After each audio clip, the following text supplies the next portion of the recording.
ठीक है, आज का टॉपिक है हमारा क्या, आइसोमेरिज्म।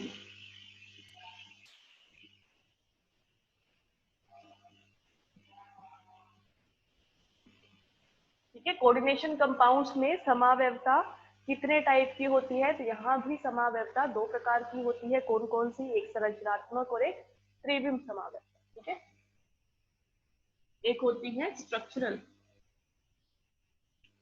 या संरचनात्मक, नोट कर लेना साथ में, और एक होती है स्टीरियो या त्रिविम समावयवता।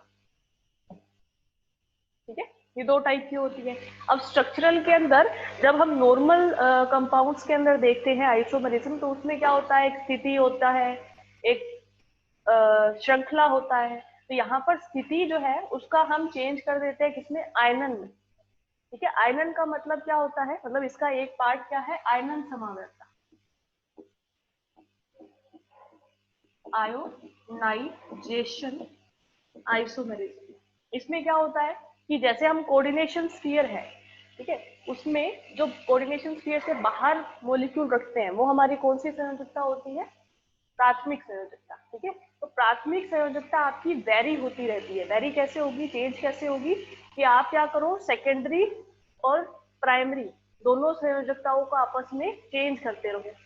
ठीक है, प्राथमिक और द्वितीयक संयोजकता को आपस में क्या कर दो, चेंज कर दो, तो वो हमारी कौन सी होगी, आयनन समावयवता। ठीक है, एग्जाम्पल अपने बाद में पढ़ेंगे, पहले इसको क्लासिफाई कर लेते हैं।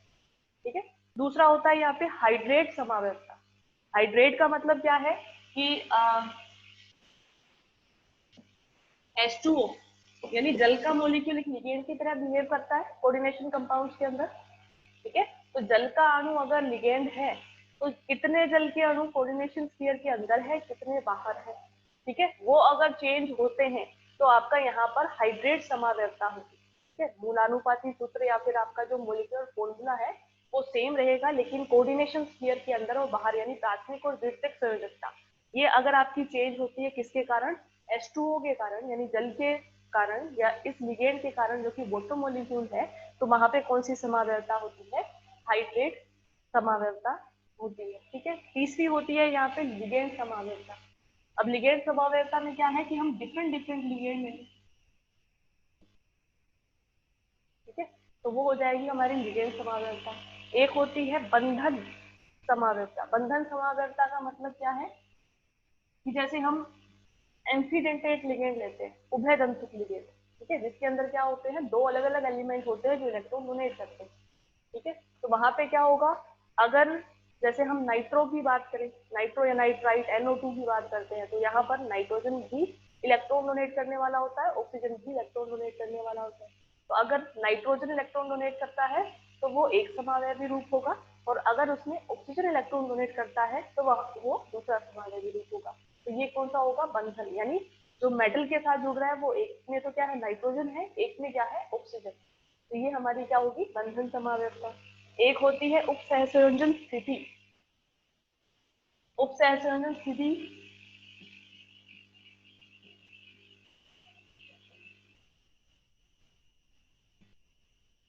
इसका मतलब क्या है कि जो कोऑर्डिनेशन स्फीयर के अंदर है उसमें आपका क्या हो, पोजीशन चेंज हो जाए। एग्जांपल देखेंगे तब आपको अच्छे से समझ में आएगा। ठीक है, तो ये होते हैं इसकी टाइप। एक होता है आपका स्टीरियो। ठीक है, स्टीरियो के अंदर कौन कौन से आएंगे, वही प्रकाशिक समावयवता और ज्यामितीय समावयवता, यहाँ पर संरूपण नहीं आएगा। ठीक है, अब प्रकाशिक और ज्यामितीय समावयवता के अंदर हमने एक बार देख लिया था,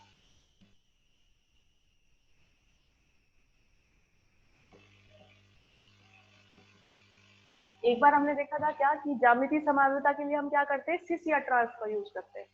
ठीक है, क्योंकि इस तरह के लिगेंड वहां पे प्रेजेंट है, वो सिस पोजीशन में है या ट्रांस पोजीशन में है, समपक्ष है या विपक्ष है, वो हमारी क्या होती है, ज्यामितीय समावयवता होती है। और प्रकाशिक या ऑप्टिकल आइसोमेरिज्म क्या होता है, जहां पर डी या एल फॉर्म लिखा जाता है, स्मॉल डी या स्मॉल एल, यानी जो समतल ध्रुवित प्रकाश को या तो दक्षिणावर्त यानी डेक्स्ट्रो रोटेटरी घुमाता है या लीवो रोटेटरी वामावर्त घुमाता है, तो वो हमारे क्या होते हैं, प्रकाशिक समावयवी होते हैं। ठीक है, तो स्टार्टिंग से स्टार्ट करते हैं। संरचनात्मक समावयवता। संरचनात्मक समावयवता में क्या होती है, संरचना डिफरेंट होती है, मॉलिक्यूलर फॉर्मूला सेम होता है, आणविक सूत्र समान होता है, लेकिन संरचना भिन्न भिन्न होगी। इसका फर्स्ट जो टाइप है वो कौन सा है, आयनन समावयवता।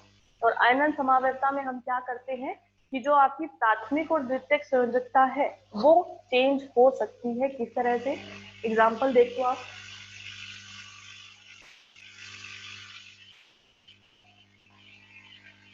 ये ना यहाँ पे एक उपसहसंयोजन स्थिति समावयवता भी है और एक उपसहसंयोजन समावयवता भी है, तो है एक साथ ही करेंगे उसको। ठीक है, बता दूं।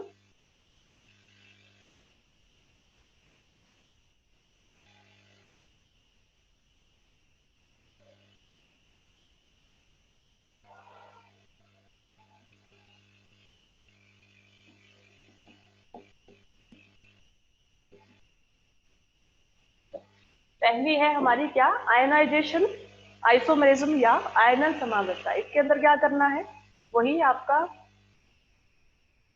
मूलानुवर्ती सूत्र या फिर आणविक सूत्र को सेम रखना है। और चेंज क्या करना है यहाँ पे कि जो आयन देते हैं, आयन कौन से देंगे, जो प्राइमरी वैलेंसी होती है वो हमारी आयन देती है, प्राथमिक संयोजकता आयन देती है किसी भी सॉल्यूशन के अंदर। तो हमें अगर डिफरेंट डिफरेंट आयन मिल रहे हैं, मतलब हमारे पास यहाँ पर जो प्राइमरी और सेकेंडरी वैलेंसी है वहां पर हमारे लिगेंड चेंज हो रहे हैं, यानी उसमें आयनन के बाद में, यानी किसी भी कोऑर्डिनेशन कंपाउंड को सॉल्यूशन में रखने के बाद में हमें आयन कौन से मिलते हैं उस पर डिपेंड करता है ये क्या, आयनन समावयवता। ठीक है, इसका एग्जांपल देखो आप। प्लेटिनम जो है उसमें कोऑर्डिनेशन नंबर कितना होता है, प्लेटिनम की उपसहसंयोजक संख्या ज्यादातर कितनी होती है, मैक्सिमम टाइम प्लेटिनम कौन सी ज्योमेट्री शो करता है।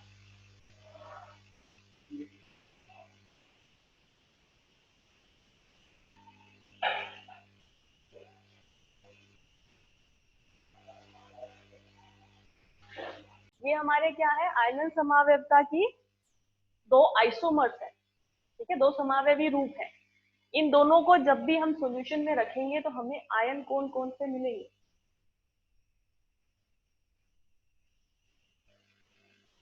इसमें मिलेंगे हमें क्या, एक तो ये वाला आयन पूरा यानी कोऑर्डिनेशन स्फीयर और Br माइनस, ये दो आयन। ठीक है, इसमें कौन से मिलेंगे, एक ये कोऑर्डिनेशन स्फीयर का आयन और एक हमारे पास दो क्लोराइड के आयन। यानी यहाँ पर मोलिकुलर फॉर्मूला तो सेम है हमारा कि हमने एक दो एमीन के लिगेंड लिए हैं, दो क्लोराइड के लिए हैं और दो ब्रोमाइड के लिए, इनमें भी सेम है, लेकिन यहाँ पर क्या है, आयनन जो है वो हमें अलग अलग मिलता है। तो ये हमारे क्या है, आयनन आइसोमेरिज्म के एग्जाम्पल है। ठीक है, देखो एक और एग्जाम्पल लेते हैं, जैसे हमने कोबाल्ट का ले लिया। ठीक है, कोबाल्ट की ऑक्सीडेशन स्टेट कितनी होती है, सिर्फ +3।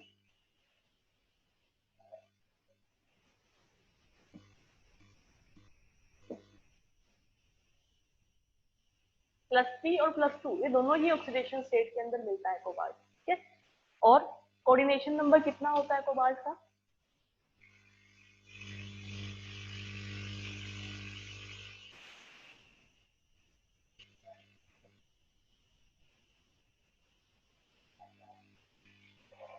कोऑर्डिनेशन नंबर कितना होता है कोबाल्ट का,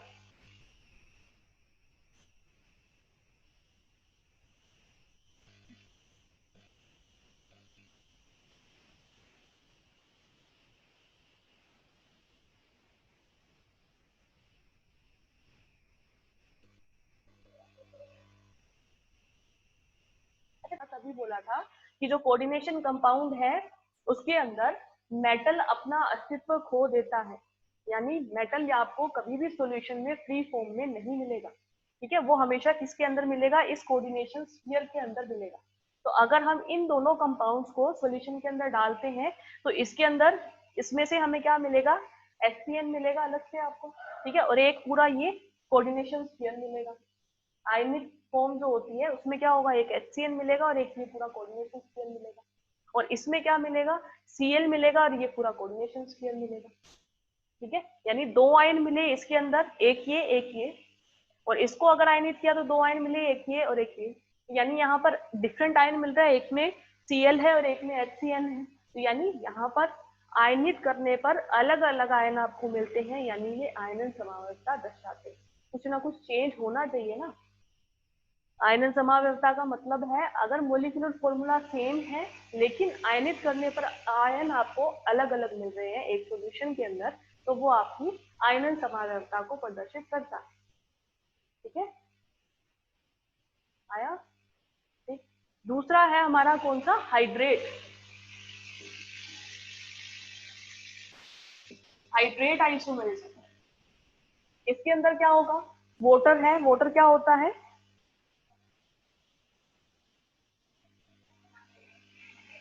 लिगेंड है। अच्छा, क्रोमियम, क्रोमियम की ऑक्सीडेशन स्टेट और कोऑर्डिनेशन नंबर,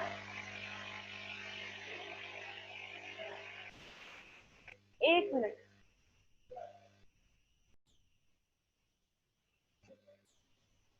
अब इसके बाद ऊपर बताओ क्रोमियम पे चार्ज कितना है, ऑक्सीडेशन स्टेट कितनी है क्रोमियम की इस एग्जांपल के अंदर।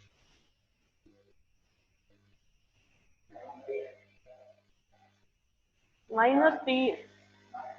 कि हम क्या करें, ये जो आपके लिगेंड है जो कि हाइड्रेट यानी H2O है, इसमें आप रिप्लेस कर दो एक क्लोरीन से। ठीक है, क्या करो, एक क्लोरीन को अंदर ले आओ, एक H2O को बाहर ले जाओ। ठीक है, इस तरह से देखो, ये H2O5 कर दो, एक क्लोरीन ले आओ, बाहर एक H2O जाएगा और यहाँ पे दो क्लोरीन बच जाएंगे।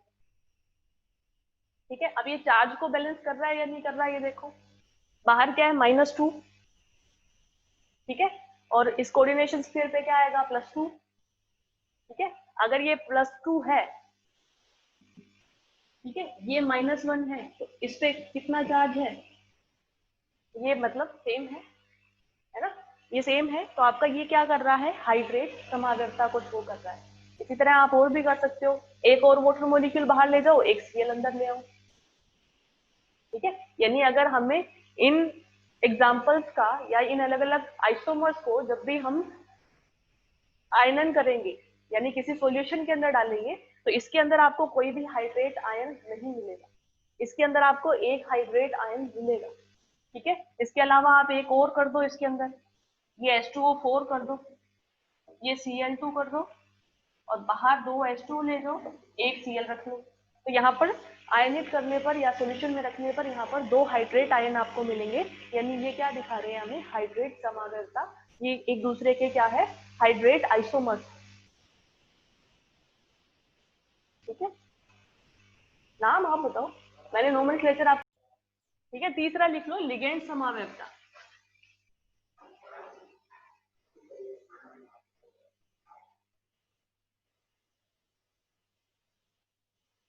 लिगेंड समावयवता कैसे होगी,